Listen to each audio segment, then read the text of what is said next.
tập hai tay. Bài tập đến đây là kết thúc. Bố mẹ hãy cùng bé tập vui mỗi ngày.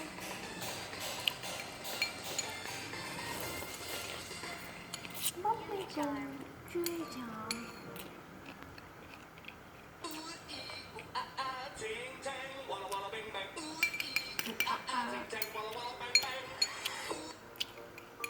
Sau bao ngày ngóng trông, con yêu đã chào đời. Bobby!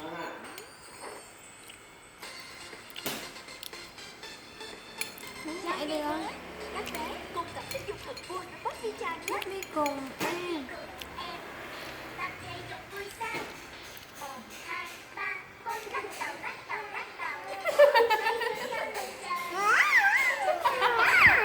Con ngu ghê sao? Ngu ghê hả?